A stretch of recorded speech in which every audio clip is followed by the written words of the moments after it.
ये गाथा है परिवर्तन की। यह गाथा है डाकू रत्नाकर से महर्षि वाल्मीकि बनने की।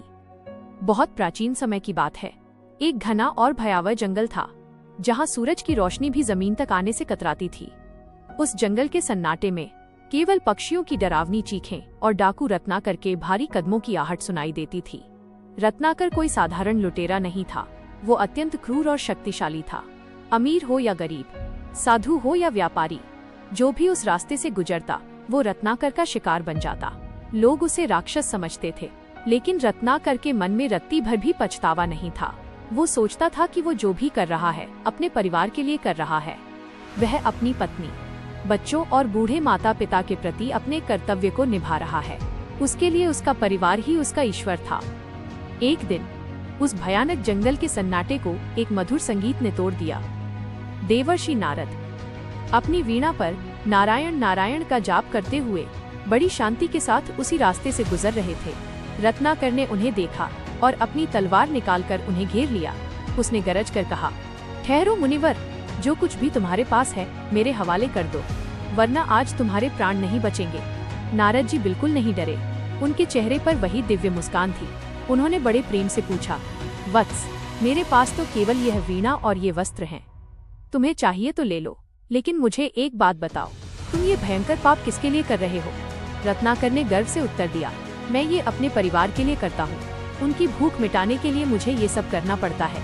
तब नारद जी ने एक ऐसा प्रश्न पूछा जिसने रत्नाकर के पूरे वजूद को हिलाकर रख दिया। नारद जी बोले, वत्स, तुम जिस परिवार के लिए इतने पाप कर रहे हो, क्या तुमने कभी उनसे पूछा है कि क्या वे तुम्हारे इन पापों का फल भी तुम्हारे साथ मिलकर भुगतेंगे? रत्नाकर को पूरा विश्वास था कि उसका परिवार उसे कभी अकेला नहीं छोड़ेगा। उसने कहा, जरूर, मेरा परिवार मेरे साथ है। नारद जी मुस्कुराए और बोले, तो एक बार उनसे पूछ कर आओ, मैं यहीं इसी पेड़ के नीचे तुम्हारा इंतजार कर रहा हूँ। रत्नाकर व्याकुल होकर अपने घर पहुंचा। उसने सबसे पहले अपने पिता से पूछा, पिताजी, मैंने आपके लिए जीवन भर लूटपाट की, क्या मेरे पापों का फल आप मेरे साथ भोगेंगे? पिता ने बड़े शांत स्वर में कहा, नहीं पुत्र, मेरा पालन पोषण करना तुम्हारा धर्म है, लेकिन तुम धन कहाँ से लाते हो ये तुम्हारा चुनाव है। तुम्हारे पापों का फल तो केवल तुम्हें ही भुगतना होगा। रत्नाकर सन्न रह गया। वो अपनी पत्नी के पास गया। उसे उम्मीद थी कि वो तो साथ देगी, लेकिन पत्नी ने भी वही कहा, स्वामी, मैं आपकी अर्धांगिनी सुख दुख की हूँ, आपके द्वारा किए गए पापों की नहीं।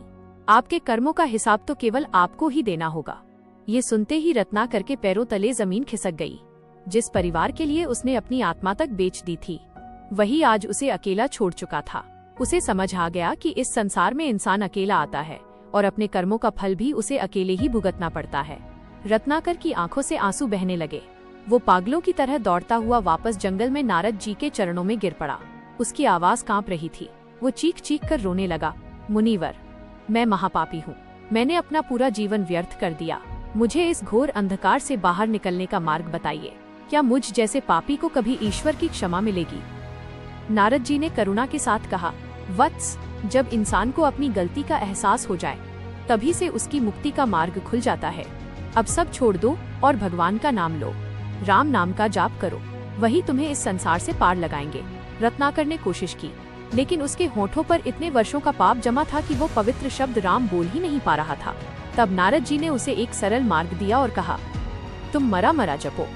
रत्नाकर जंगल में एक स्थान पर बैठ गया।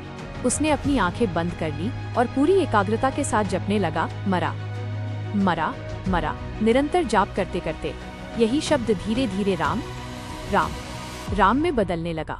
दिन बीते, महीने बीते और कई साल बीत गए। रत्नाकर तपस्या में इतना लीन हो गया कि उसे अपने शरीर का भी होश नहीं रहा।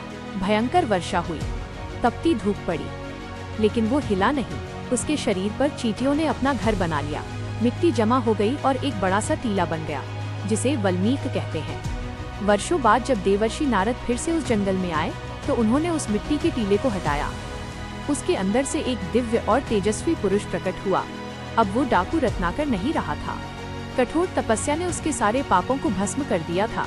वो बन चुका था महर्षि वाल्मीकि। उसी क्षण उनकी वाणी से शुद्ध और पवित्र राम नाम की गूंज उठी। बाद में यही महर्षि वाल्मीकि माता सीता को अपने आश्रम में आश्रय देते हैं और विश्व का पहला महाकाव्य रामायण लिखते हैं। वाल्मीकि जी की ये कथा हमें सिखाती है कि कोई भी इंसान बुरा पैदा नहीं होता, और कोई भी पापी इतना बुरा नहीं होता कि वो बदल न सके। अगर मन में